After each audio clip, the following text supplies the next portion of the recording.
A woman noticed a rich man always avoided one place in Alaska and didn't ask. The snow comes down the way it always does in Alaska. Quiet first, then heavier, then relentless. In a small town tucked between frozen woods and an endless white horizon, night settles early. Streetlights glow like weak promises. Tires crunch over packed snow. Breath hangs in the air long enough to be noticed. This is how Lena Harper first realizes something is wrong. Not dramatic, not loud, just a pattern that does not make sense. Daniel Frost lives 2 cabins down from her. A man in his late 30s, maybe early 40s. Strong hands, old truck, the kind of face that looks carved by weather rather than time. He keeps to himself, helps when asked, sometimes even when he is not. He fixes a broken fence without mentioning it, pulls a stranded vehicle out of a ditch with a quiet nod, leaves firewood stacked neatly where it is needed, then disappears before anyone can say thank you. People in town assume he has always been this way. What they do not notice is what Daniel never does. He never takes the East Road. That road curves past the old mining trail, dips near a frozen lake, then disappears into trees that have not been cut in decades. It is shorter. Everyone uses it when the weather turns bad. Everyone except Daniel. On nights when the wind howls hard enough to rattle windows, Lena watches his headlights slow, pause, then turn away. He adds nearly 12 extra miles to his drive every time, even when the storm thickens, even when visibility drops to less than 50 feet. Lena notices. She does not ask. She works at the local library, a place that smells like dust, coffee, and damp coats. Her life is quiet by design.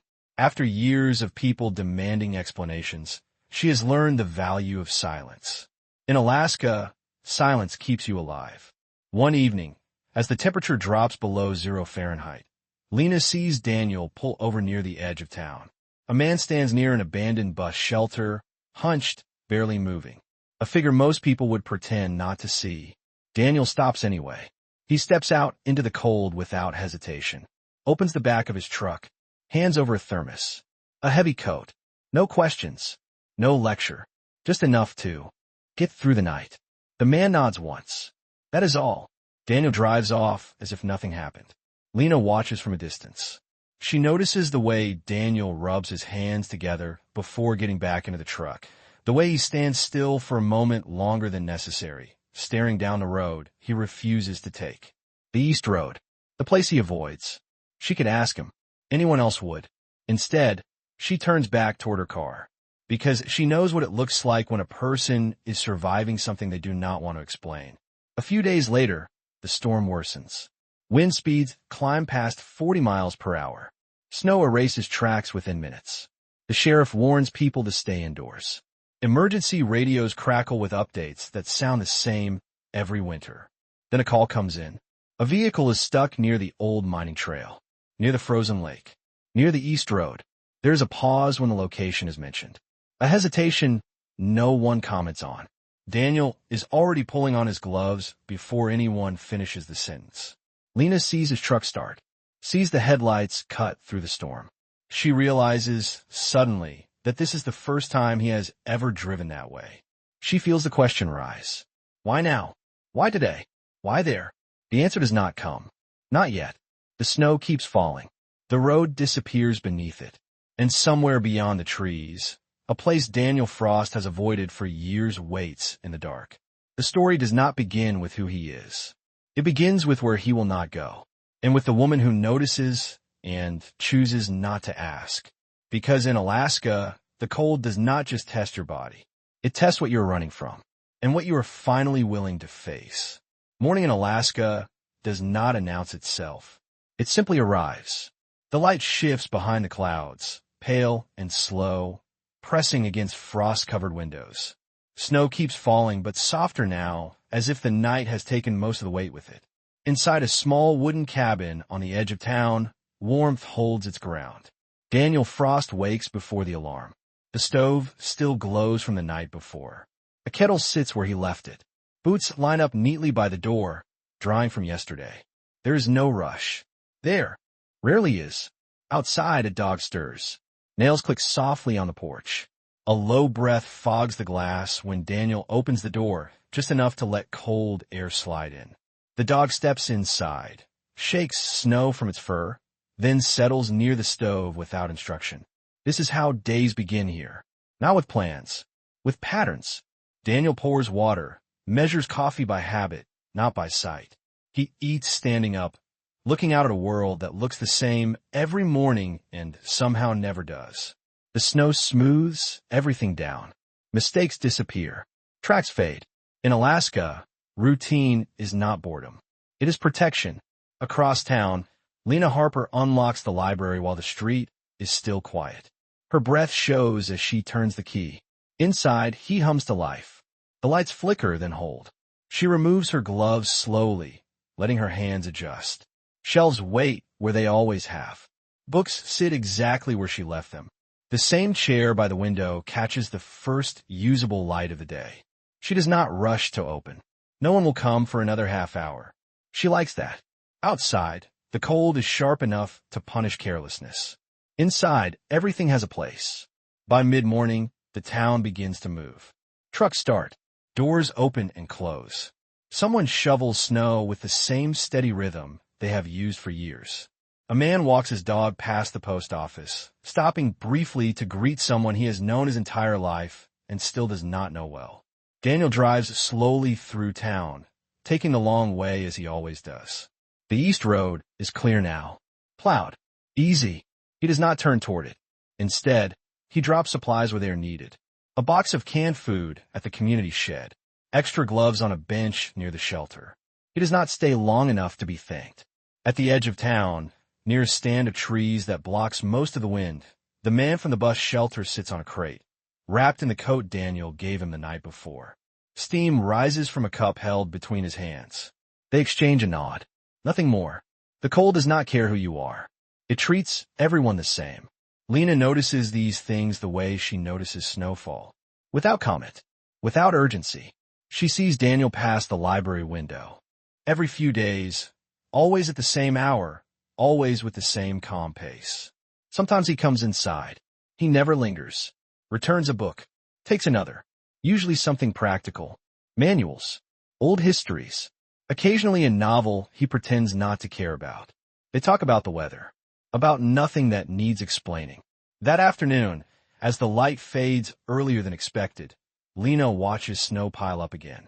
The storm has not left. It has only rested. She closes early, as the notice on the door suggests people do when the sky turns this color. Outside, the wind sharpens. Inside her small apartment, the heater clicks on. She lights a lamp. The room tightens into something manageable. Later, Daniel sits at his table, tools laid out neatly, repairing a broken lantern. The dog sleeps nearby. The radio murmurs low enough to be ignored. Outside, branches creak. Inside, nothing moves. This is the balance Alaska demands. Cold outside, warm inside, silence, broken only when necessary. Somewhere beyond town, beyond the cleared roads and familiar paths, the East Road cuts through frozen ground and old memories. It waits, unchanged, patient. Dana does not think about it while he works. He does not need to. Healing here does not come from answers. It comes from repetition, from waking up, from keeping the stove lit, from choosing the longer road without announcing why. By nightfall, lights glow in a handful of windows across town, each one its own small island of warmth. Snow falls harder again, erasing the day behind it. Lena stands by her window for a moment longer than usual, watching the flakes drift sideways. She thinks of the storm, of the man near the trees, of Daniel taking the road he always avoids. She does not connect the dots. Not yet. In Alaska, understanding comes slowly, if it comes at all. And sometimes, the quiet itself is doing the work no one sees. Daniel Frost keeps time without a clock. He wakes at the same hour every day, not because an alarm tells him to, but because his body does. Dawn in Alaska is unreliable. Light arrives when it wants. Routine does not. He dresses in layers that have been worn thin and repaired carefully. Nothing is rushed. Nothing is wasted. The stove is checked first, then the water, then the door. Outside, the cold takes its measure of him. Inside, Everything remains in order. The dog waits, already sitting, already calm. Daniel clips the leash, steps onto the porch, and lets the air settle. The sound of snow on her boots is clean, honest. Each step leaves a mark that will be gone by afternoon. They walk the same short loop every morning. Past the tree line, along the frozen ditch, back before the wind sharpens. Daniel does not vary the route. He does not need to. Discipline here is quiet. Back inside, he eats simply. Protein, bread, coffee strong enough to be useful. He washes the mug immediately, sets it upside down on the rack. Nothing stays out longer than necessary. At the table sits a small notebook. No labels, no logos. He opens it, writes for 3 minutes, then closes it again. Numbers, short lines, dates, nothing that explains itself to anyone else. If someone saw it, they would not recognize its weight. Daniel owns more than this cabin, more than the truck parked outside, more than the tools arranged by size and use along the wall. He owns assets that could change this town in a single afternoon. He does not touch them. Healing, for him, comes from containment, from knowing exactly how much space to occupy. Midday is for work, sometimes paid, sometimes not. He accepts what is offered and declines what is not needed. He fixes a generator, reinforces a roof beam, clears snow from a neighbor's drive before it becomes a problem. No one pays him what he is worth. No one needs to. Capacity reveals itself without announcements. When the weather turns, Daniel adjusts. He carries chains in the truck, even when the road looks clear. Keeps extra fuel, even when the forecast says nothing is coming. In Alaska, preparation is not anxiety. It is courtesy. At the edge of town, he stops again near the trees. The man who sleeps there is awake now, moving slowly, conserving energy. Daniel leaves a paper bag on the bench. Bread, jerky, a small flashlight with fresh batteries. They do not speak. Daniel does not wait. Routine means never staying long enough to become story. In the afternoon, he visits the hardware store, buys exactly what he needs, pays in cash. He listens more than he talks. When someone complains about the cold, he nods once. When someone boasts about surviving it, he nods once. Both are true. Neither matters. Across town, Lena Harper notices how the day moves differently around him. She sees it the way one notices a current in water. Subtle, steady, undeniable, once recognized. He returns books on time. Always. Never asks for extensions. Never checks his phone inside the library. When he speaks, it is measured, as if words cost something. She watches him wipe snow from his boots before stepping onto the rug, even when no one is watching. She notices how he leaves a place better than he found it, without rearranging anything. That evening, Daniel repairs a cracked window in his cabin. Measures twice, cuts once, seals the edges carefully. The wind pushes. The glass holds. The dog watches, head resting on paws. Dinner is quiet. A pot on the stove. A chair pulled back. The radio stays off. Silence here is not empty. It is full of things that do not need to be said.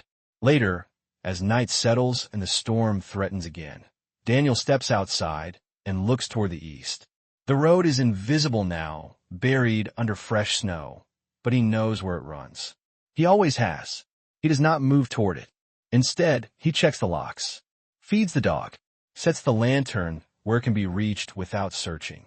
Inside, the light is warm, contained, earned.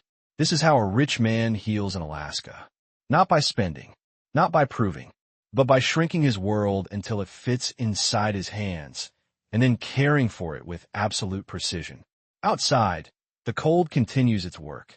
Inside, Daniel Frost keeps his. Lena Harper enters Daniel Frost's life the way most things enter Alaska. Without ceremony, without warning, without noise. It happens on an ordinary afternoon. The kind Alaska is good at disguising as unimportant. Snow drifts sideways. The sky presses low. The library closes early again, not because anyone says it must, but because everyone understands when it is time. Lena steps outside with her coat already zipped, scarf wrapped once, not twice. She moves with the ease of someone who has learned how much protection is enough. No rush, no hesitation. Daniel's truck is parked across the street, dusted white. He is tightening a strap on the bed, hand steady, breath even. He does not look up until he senses someone nearby. Road is getting worse, Lena says, not as a question. Daniel nods once. It will. That is the whole exchange. She does not ask where he is headed. He does not ask where she has been. They stand there for a moment longer than necessary, the space between them quiet, unclaimed. A few feet. No urgency to close it. No reason to widen it either. Lena notices small things. The way Daniel checks the strap twice, then once more. The way he positions his boots so snow does not slide into the cab. The way his phone stays dark in his pocket. Daniel notices different things. The way Lena keeps her hands visible. The way she angles her body slightly to the side, not blocking, not advancing. The way her voice does not change when silence stretches. A man passes by, pulling a sled loaded with firewood. Lena steps aside without comment. Daniel does the same. No one needs to announce courtesy here. They part with a nod. Later that evening, the wind sharpens. Snow thickens. The town pulls inward, windows glowing one by one. Lena stops at the small coffee place near the corner, the only one still open. Inside, warmth gathers. Conversations stay low. Daniel is there, seated near the wall, a mug in front of him, untouched. He has chosen a table with a clear view of the door and nothing at his back. Lena orders, pays, turns. She pauses when she sees him, not because she is surprised, but because this is Alaska. Paths cross. They always do. You can sit if you want, Daniel says, already shifting his mug to make space. She does. Across from him. Not beside. Not too close. They talk about the weather.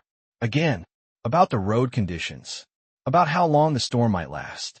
Topics that do not demand personal history or future plans. At one point, Lena drops her gloves. They slide under the table. Daniel reaches down, retrieves them, places them back in front of her without comment. He does not brush her hand. Does not linger. She notices. A man enters the coffee place, shaking snow from his coat, eyes darting. He looks tired, unsure, the kind of person people sometimes avoid when winter stretches too long. Lena shifts slightly, making room at the counter. The barista does not ask questions. A cup appears. Someone pays. No one claims credit. Daniel watches, then looks back at his mug. He does not say anything about it. Neither does Lena. When the man leaves, Lena speaks again, quietly. The shelter closes early in storms like this. Daniel nods. I know. She waits, not filling the space. They leave the lights on by the old shed, he adds after a moment. Wind is less there. That helps, she says. And that is all. No pras, no probing, no implication. This is how safety announces itself.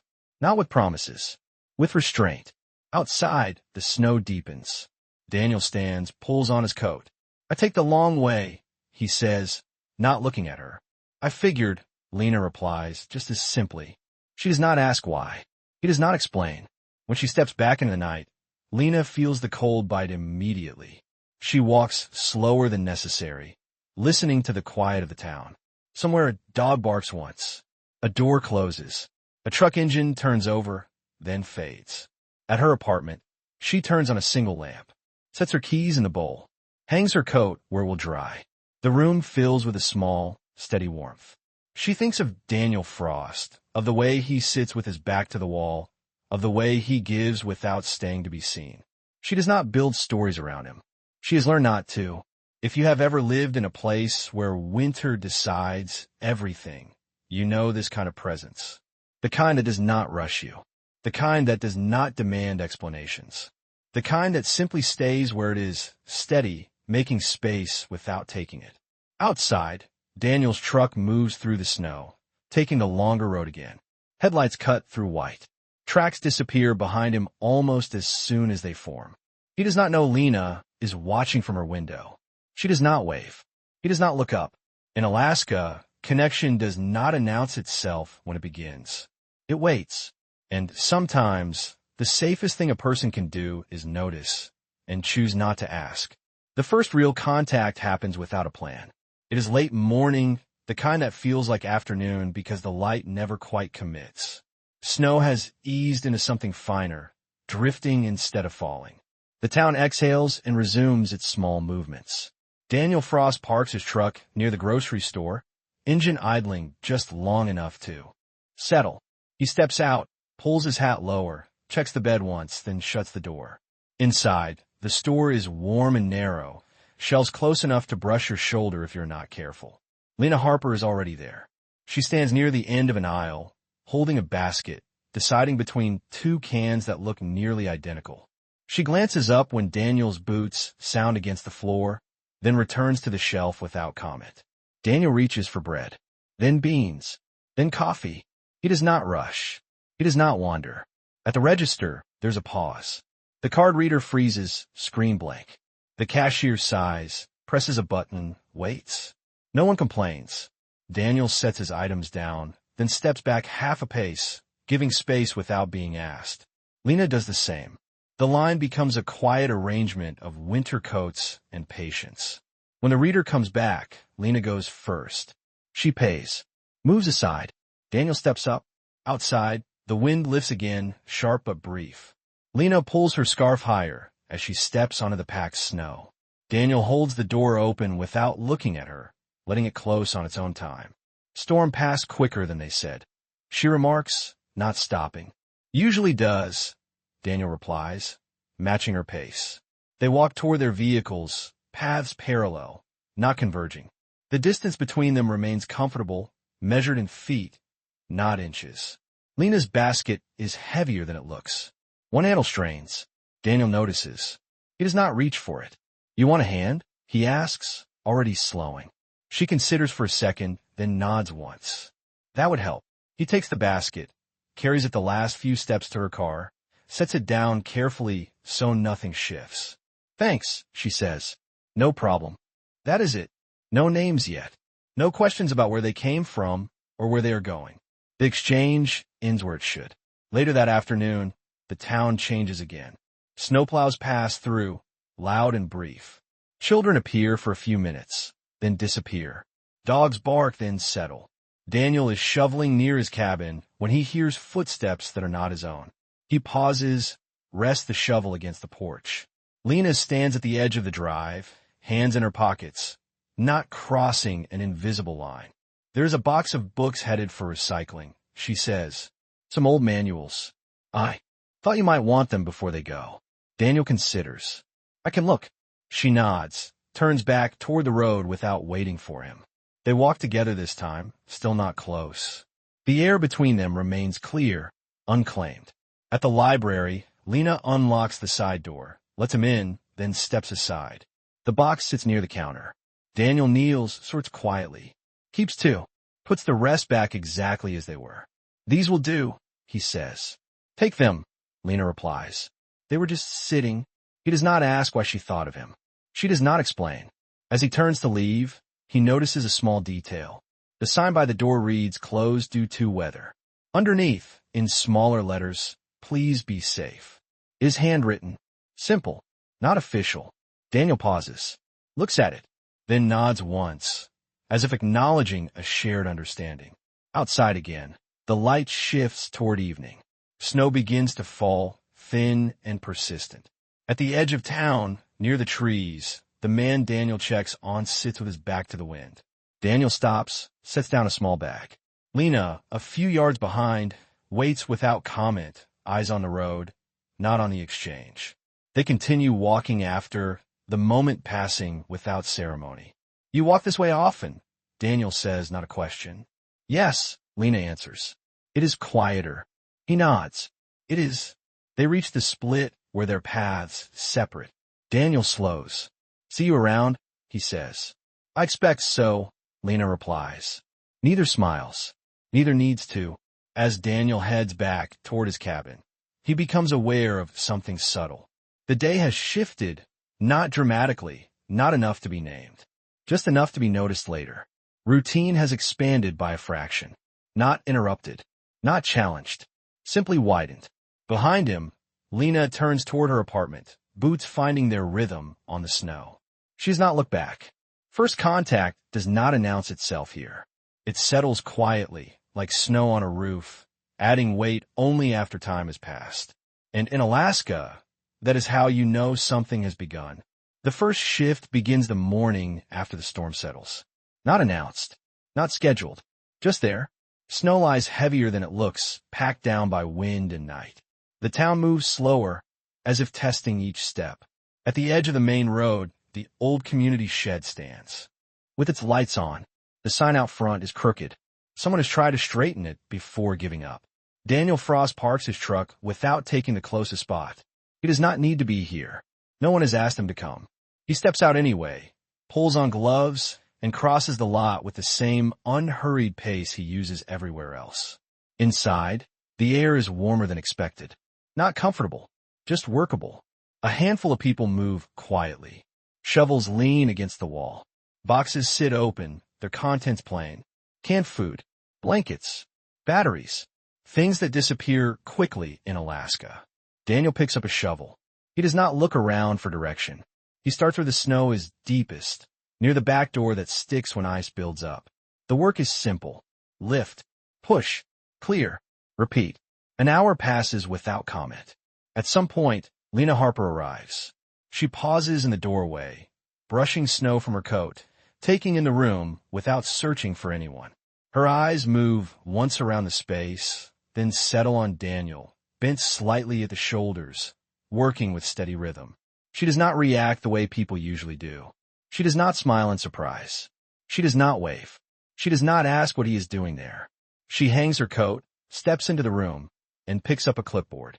"You can stack those by the heater," she says to no one in particular, voice level. They dry faster. Daniel nods, adjusts without comment. They work in the same space, without crossing paths. He clears. She checks lists.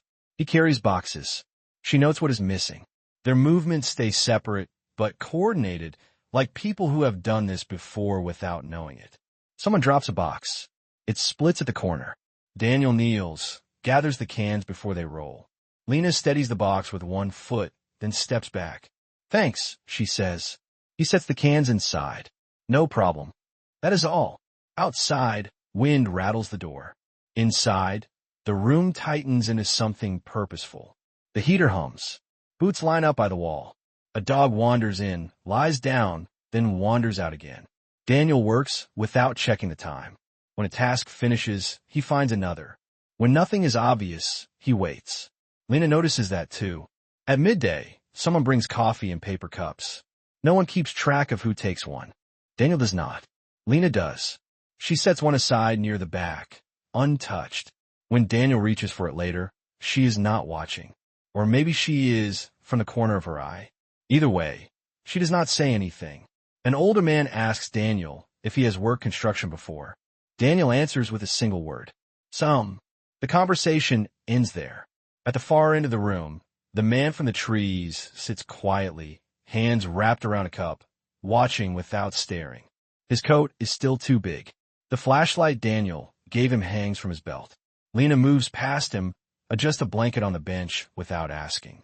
He nods once. Daniel notices Lena notice.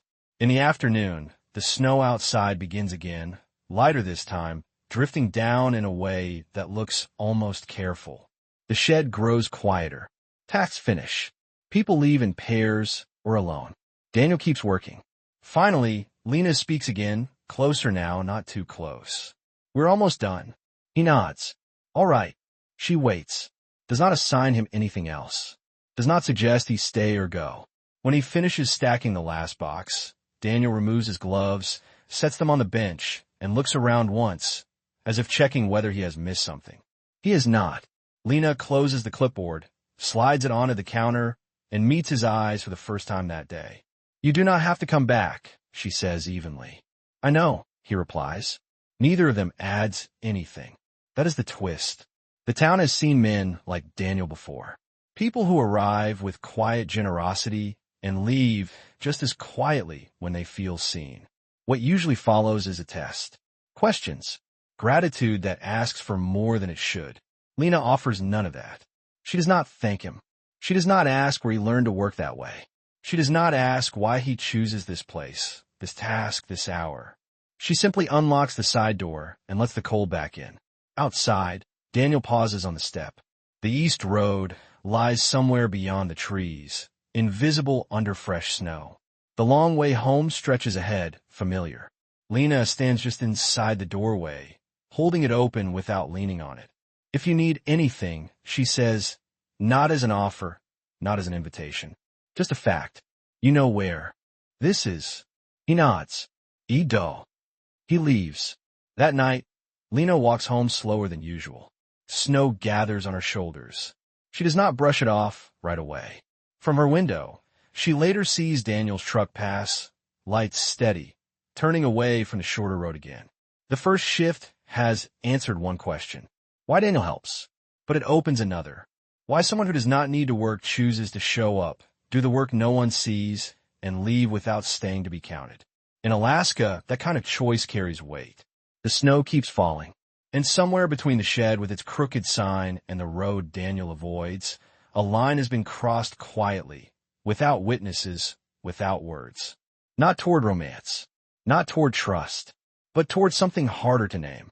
Something that only reveals itself after the work is done. After the first shift, the town does not change. That is what makes the change noticeable. Snow keeps falling in thin layers, the kind that erase details without announcing it. The roads stay open. The lights come on early. Alaska keeps its rhythm, steady and indifferent. Daniel Frost returns to his routine. Morning walks. Coffee measured by habit. The stove checked twice. The long road taken without comment. He does not mention the community shed to anyone. He does not return the next day. Lena Harper notices that too. In the library, she moves through her tasks with the same quiet precision. Returns are logged. Shells corrected. The handwritten sign by the door is replaced after the wind pulls it loose. Clothes due to weather. Please be safe. She writes the words again without changing them. Some afternoons, Daniel comes in. Some afternoons, he does not. When he does, the space between them feels slightly altered, like furniture shifted by an inch overnight. They do not talk about the shift. They do not talk about anything that would require explanation. Instead, there are small moments that gather weight because no one names them. Daniel pauses at the doorway longer than before, boots aligned on the mat. Lena waits without looking up. When she finally does, their eyes meet briefly, then move on. Outside, the man from the trees passes the window, coat pulled tight. Lena steps away from the desk, opens the door just long enough to let him warm his hands. Daniel watches from the shelf where he stands, book open, page unread. The door closes. The quiet returns. At the grocery store, they cross paths again, this time in the parking lot, both carrying more than planned. A gust of wind scatters loose snow across the asphalt. Lena steadies a bag before it tips. Daniel reaches out, stops short, lowers his hand. I have it, she says, already adjusting. He nods. All right. The distance between them holds. That evening, as daylight fades into something flatter and colder, Daniel stands on his porch longer than usual. The east road lies buried again, invisible under new snow. He looks toward it, then away. Across town, Lena stands by her window, lamp off, watching the streetlights come on one by one. A truck passes, familiar in shape, turning onto the longer road without slowing. She exhales slow and even, without realizing she has been holding anything. If you're listening from somewhere warm, this is the part where you might notice your shoulders settle, where the noise in your own space drops a notch. Alaska has that effect, even from a distance. Days pass like this. Not empty, not full, just held. At the community shed, Lena checks inventory alone. A clipboard rests against her hip. She notices the shelves Daniel stacked are still straight. Nothing has shifted. Nothing has been taken out of order. She leaves a box near the heater. Batteries. Gloves. She does not write a note. Later, Daniel stops by after dark. The shed light is still on. He steps inside, replaces what is missing, aligns the box again, and leaves without turning off the light. They miss each other by minutes. This becomes a pattern too. The tension does not announce itself with raised voices or pointed questions. It settles into looks that arrive half a second too late, into pauses where words could fit and do not. At the library, Lena hands Daniel a book he did not ask for. An old account of Alaska winters, margins marked by a reader long gone. You can bring it back whenever, she says. He takes it. Thanks. No why. No when. At home, Daniel reads a single page before setting the book down. The dog rests its head on his foot. Outside, wind pushes against the cabin, then moves on. He does not read further. He sets the book on the table, where it will not be damaged. The distance between him and Lena remains exact, measured, maintained, but is no longer empty. There's a weight now like snow building on a roof. Not enough to break anything. Enough to be felt. If you have ever waded through a winter night, you know this kind of quiet. The kind that asks nothing and still demands attention. The kind that slows your breathing without instruction. Somewhere between tasks, between roads taken and roads avoided, something is pressing forward without being invited. Lena notices it when Daniel does not come into the library for 3 days. Daniel notices it when the handwritten sign changes ink color, the same words rewritten again. They do not check on each other. They do not need to. The silent tension does its work on its own time. Snow falls. Snow melts. Snow falls again. And in that steady repetition, Alaska holds them both in place, asking neither to move faster than they are ready. If you're still listening, take a moment here. Let the space remain. Let the breath slow. Not everything needs to be named to be real. Outside, a truck engine starts. Headlights cut through white. The longer road waits, familiar and demanding. Daniel takes it. Lena watches the light fade, then turns back into the room, closing the window against the cold. The question left behind does not need an answer yet. It only needs time. The shift is subtle enough that it could be missed. Nothing dramatic happens. No storm. No raised voices. No sudden closeness that would force a name onto what is changing. Alaska rarely works that way. It begins with a line being drawn and respected. One evening, as the snow turns wet and heavy, Daniel Frost finds a note tucked under the wiper of his truck. It is not sealed, not folded carefully, just a piece of paper weighted by a small stone. Community shed will be open tomorrow until 5. Roads look rough. Do not feel obligated. No signature. Daniel reads it once. Then again. He does not look around to see who might be watching. He folds the paper once and places it in the console, where it will not be lost. The next day, he does not go. That choice matters.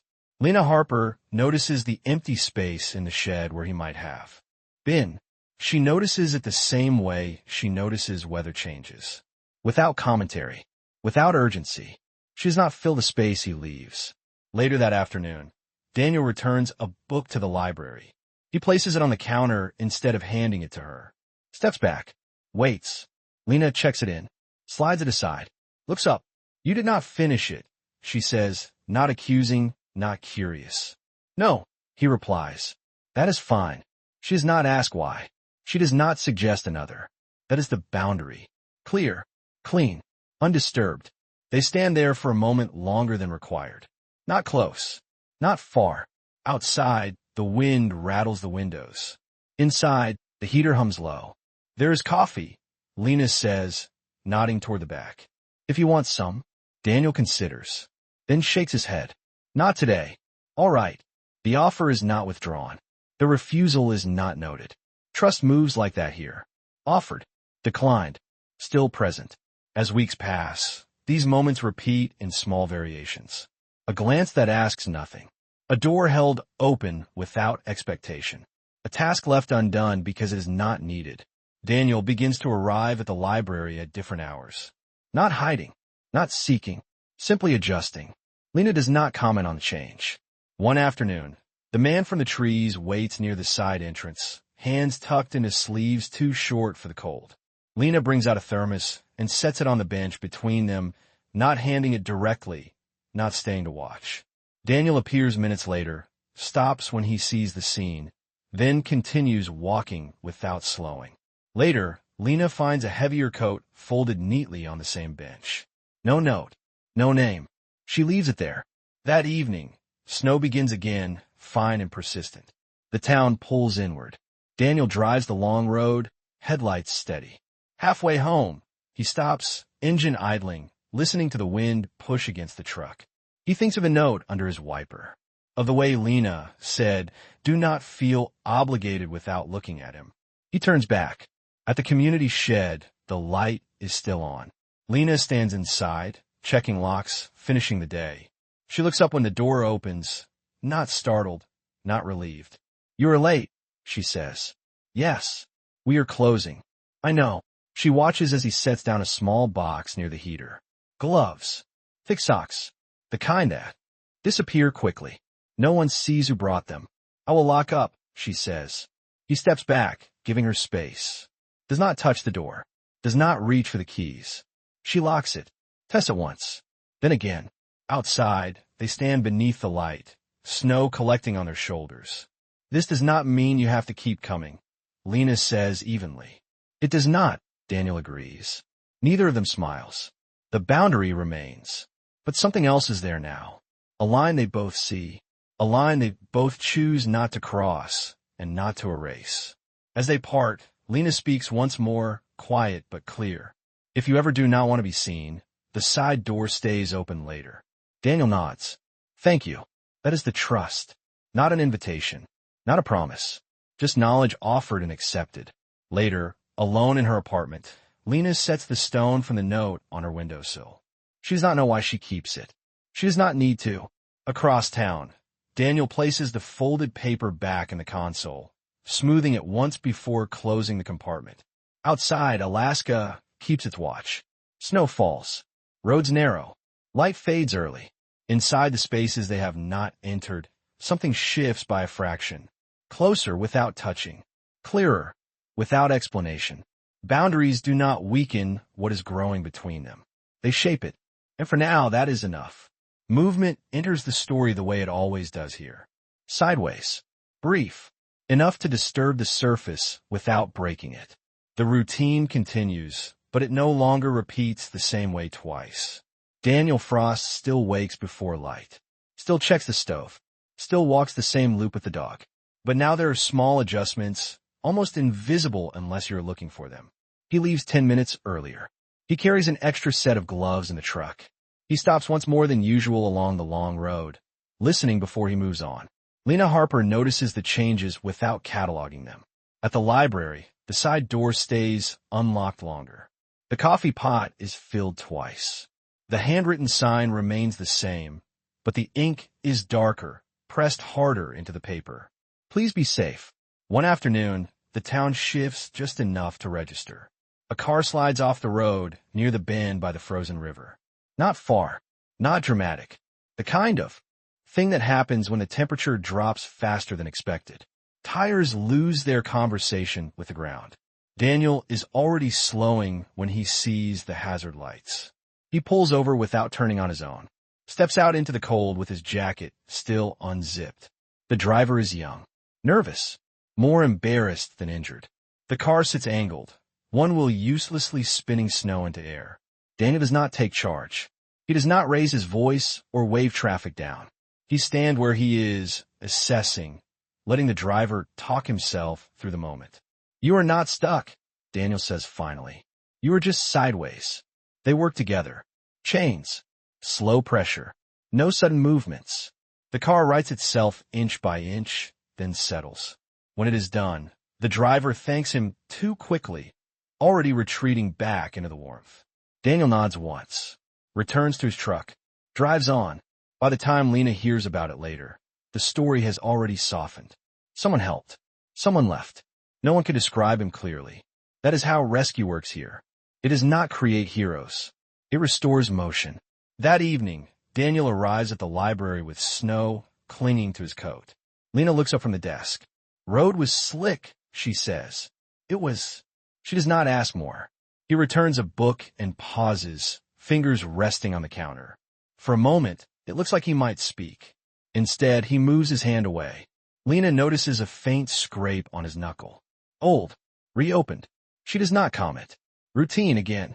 Slightly altered. Days later, a different kind of movement enters. A man arrives in town in a clean coat that does not belong here. He asks careful questions. Too careful. He visits the hardware store, the post office, the diner. He does not come to the library. Daniel sees him from a distance and adjusts his route without thinking. The The long road becomes longer. The stops become fewer. That night, Daniel opens the small notebook at his table, writes one line, tears the page out, folds it, burns it in the stove until nothing remains. The past does not announce itself when it comes. It leaves a trace and waits to see if it will be noticed. At the community shed, Lena finds a box moved slightly out of alignment. She straightens it. Inside, one of the gloves is newer than the others, unused, out of place. She leaves it. Later, she walks home under a sky that refuses to clear. Snow drifts without commitment. Her breath settles into a slower rhythm, matching the sound of her boots. From the corner of her eye, she sees headlights stop where they usually do not. Daniel's truck, idling, waiting. She does not approach. He does not wave. After a moment, the headlights turn off. Then on again.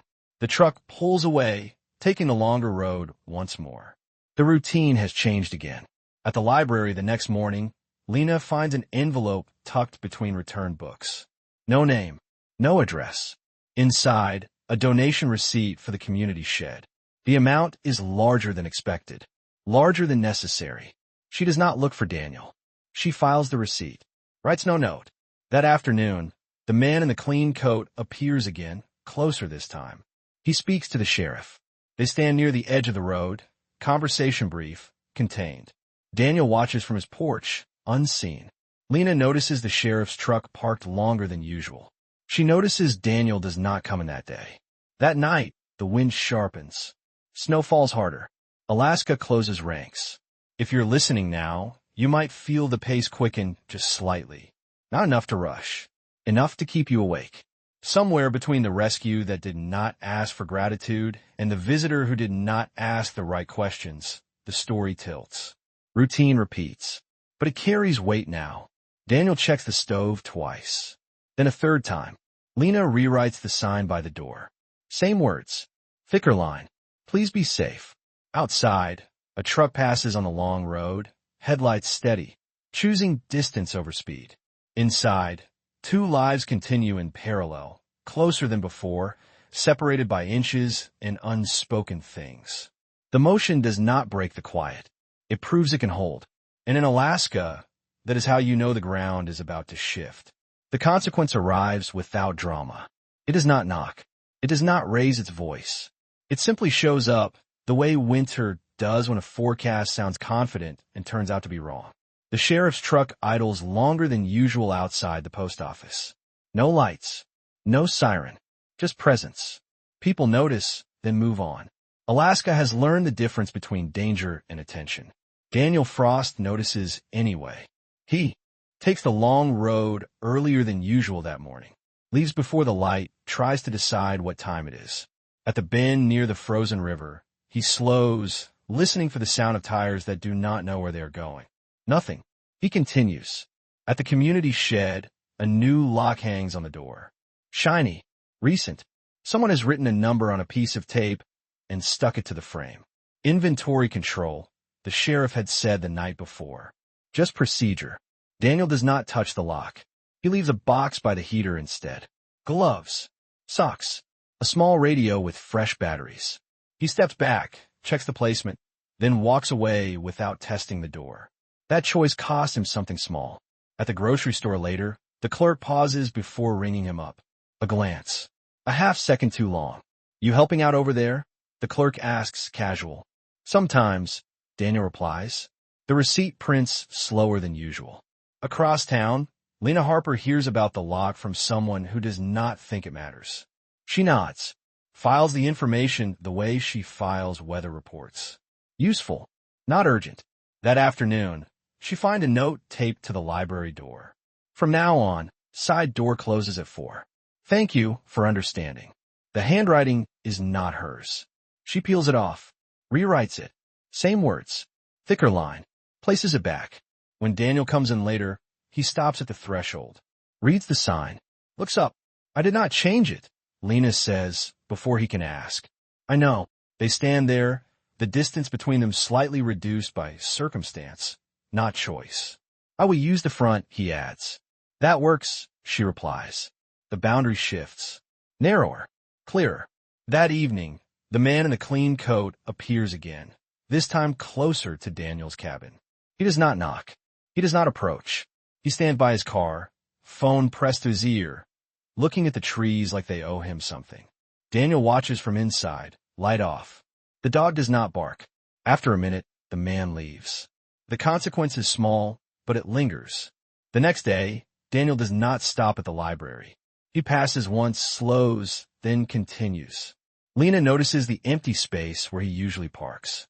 At the community shed, the box he left is gone. Taken. Used. The radio is missing. The heater hums. Good.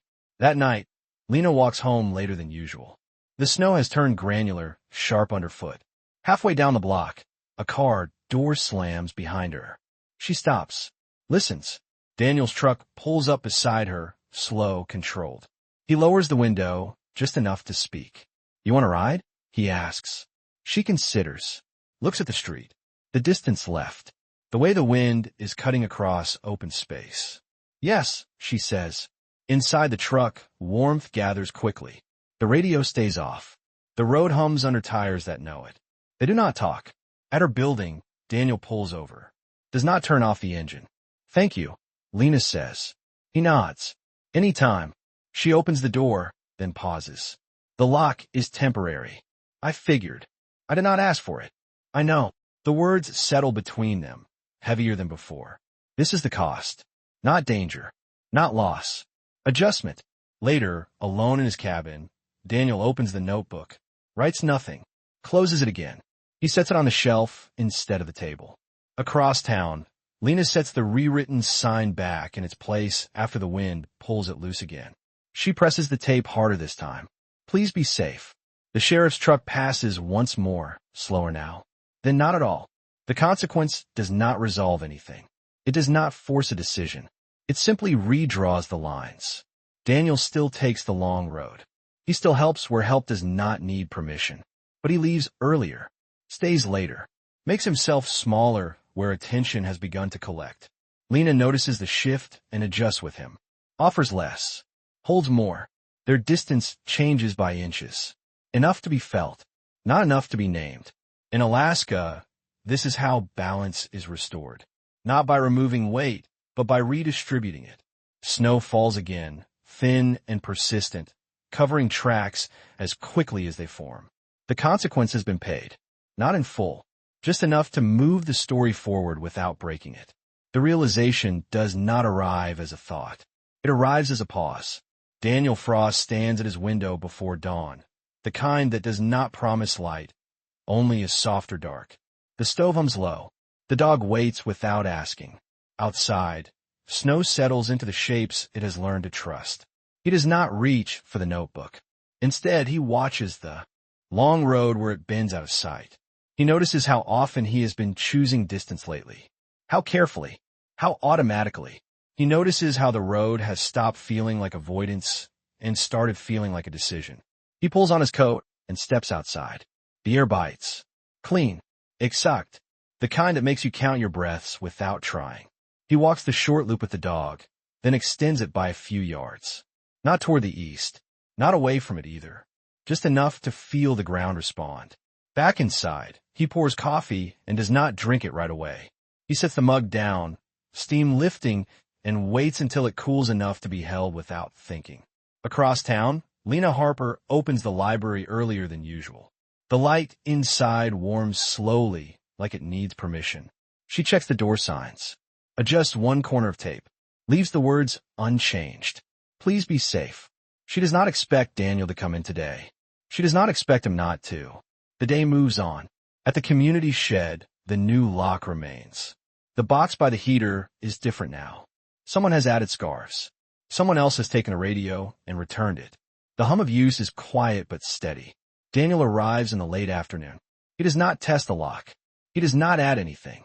He stands for a moment, hands in his pockets, then turns back toward his truck. Halfway there, he stops. He takes out his phone, unlocks it, scrolls once, then locks it again without calling anyone. The realization settles. Not about the town. Not about the past. About scale. He has been living small to protect what he has built here. But small has started to mean hidden. and hidden has started to cost other people their choices. He drives to the library. Inside, Lena looks up as the door opens. Daniel removes his hat. Snow dusts the counter when he sets it down. "I will not be around for a few days," he says. She nods once. "All right. No question. No reason requested." "There is someone asking questions," he adds, not meeting her eyes. "I know," she replies. "They always do." The space between them holds, familiar now. "I did not bring the book back," Daniel says. "You can keep it," Lena answers. "Or return it later." He considers, then shakes his head. Later, that is the boundary, and the trust inside it. Outside, dust presses down. The light goes flat. Snow begins again, careful at first. Daniel drives home and packs without hurry. Not everything, only what he needs. He leaves the stove set, leaves the cabin as it is meant to be found. Before he goes, he opens the notebook, writes one line. Not numbers, not dates, a place name. Then he closes it and places it back on the shelf. Across town, Lena closes the library and walks home through falling snow. She passes the bench by the side entrance and notices the heavier coat still there, still unused. She adjusts it so the sleeves do not touch the ground. At her apartment, she turns on one lamp, sets her keys down.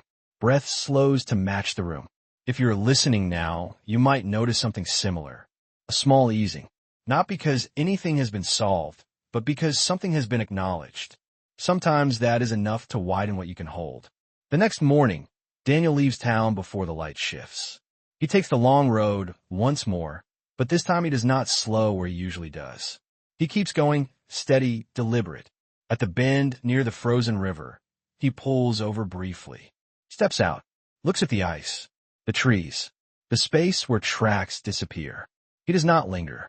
Lena learns he has left from the absence itself, from the way the library stays quieter, from the way the town continues without adjusting for him. She respects the choice without framing it.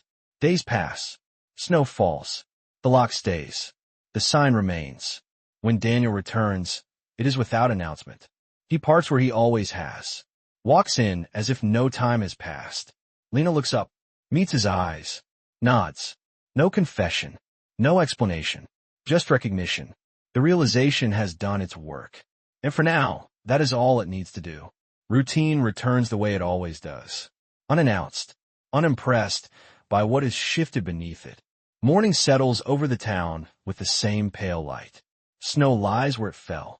The road crews pass when they pass. Dogs are walked. Doors open and close.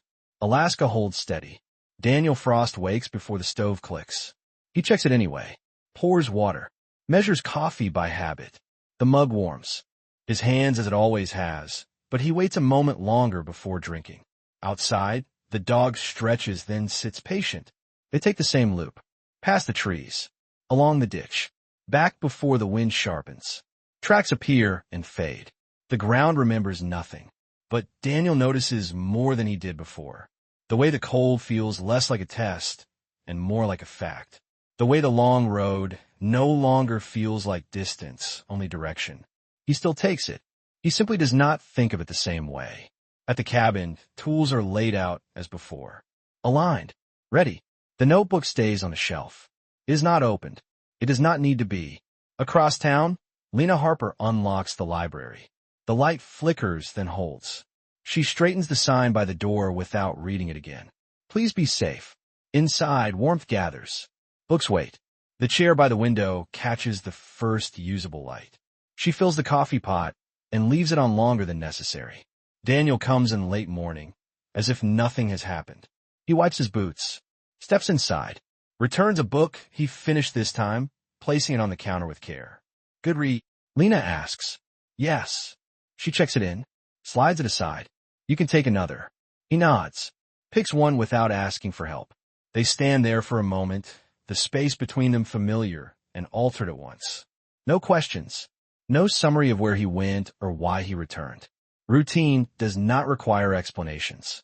Outside, the man from the trees passes the window, coat zipped higher now. Someone has fixed the bus shelter roof. Someone else has left a thermos on the bench.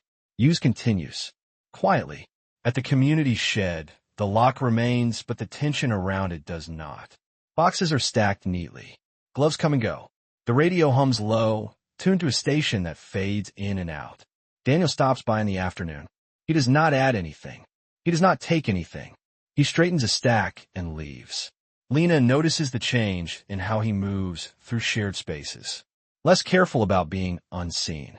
Still measured. Still contained. That evening, snow falls again, thin and patient. Daniel drives the long road, headlights steady. Halfway home, he slows, then continues without stopping. The pause he used to take is no longer necessary. At her apartment, Lena turns on one lamp, sets her keys down. The room settles around her. From the window, she sees the truck pass, familiar in shape, unremarkable in motion. She does not watch until it disappears. If you have ever returned to a place that did not change while you did, you know this feeling. The world stays quiet. The weight you carry sits differently. Not lighter, just better balanced. Later, Daniel sits at his table, the dog at his feet. The stove hums. The radio stays off. He repairs a lantern he does not need yet. Hands steady, movement sure. Nothing dramatic has been resolved. No truths have been announced. No promises made. But routine has widened. It now holds more than it did before. Space for choice. Space for absence. Space for return. Outside, Alaska continues its work. Snow covers tracks as quickly as they form. Wind tests what it always tests. Light fades and returns on its own terms. Inside the small, warm places people make for themselves, life resumes. Changed, not in shape, in meaning. Night returns to Alaska the same way it always has. Slow, certain, uninterested in conclusions. Snow settles into the hours without asking what came before. Streetlights glow and hold. The town narrows itself into small, warm shapes and lets the rest go dark. Daniel Frost steps onto his porch and pauses, not because he has forgotten something, but because he no longer rushes past this moment. The light above the door hums. Snow collects on the railing. The dog waits at his side, leash slack, trusting the timing. Down the road, the long way curves out of sight, familiar now, not as an escape, but as a choice that remains available. Daniel looks once, then turns back inside. The cabin holds warmth the way it always has. The stove is steady, the table clear, tools aligned where they belong. He sets his hat down and leaves it there, not tucked away, not hidden. A small difference. Enough. Across town, Lena Harper closes the library later than usual. The sign by the door hangs straight tonight. The tape holds. Please be safe reads the same as it has for weeks. Unchanged and still met. She turns off the lights one by one, leaving the lamp by the window on a little longer. Outside, snow drifts past the glass. Inside, the room settles around her, quiet and complete. She does not think about Daniel in terms of arrival or absence. She thinks of him the way she thinks of the road crews or the weather. Present, capable of changing without needing to be watched. When she steps outside, the cold meets her evenly. She pulls her coat closer, then loosens it again, finding the balance. The walk home is short, familiar, safe. Halfway down the block, headlights appear, slow and controlled. Daniel's truck passes without stopping, tires steady on packed snow. He does not look toward her window. She does not wave. That is how it is now. Not distant, not close, aligned. Later, Daniel sits at his table and opens the notebook. He does not write. He closes it again and leaves it where it is. The dog rests its head against his foot. Outside, wind moves through trees that have learned how to bend without breaking. In the community shed, the light stays on through the night. Someone has added a new box. Someone else has taken what they needed. The lock holds. The door does not rattle. Alaska keeps doing what it does best. Holding space. Letting things settle at their own pace. Offering no guarantees beyond the next morning arriving when it chooses to. If you're listening now, this is where the story asks nothing more of you. The quiet is intentional. The open space is not a mistake. Somewhere between the long road and the shorter one, between the place avoided and the place returned to, two lives continue without needing to define what they are becoming. Daniel will wake before light again. Lena will unlock the library again. Snow will fall or it will not. The town will adjust without comment. And perhaps, one evening not unlike this one, a choice will be made without being announced. Or perhaps it will not. Both are allowed here. For now, the night holds. The road waits. The light stays on. If sleep finds you here, let it. If curiosity brings you back, the door will be where it has always been. In Alaska, endings are rarely closed. They are simply left warm enough to return to.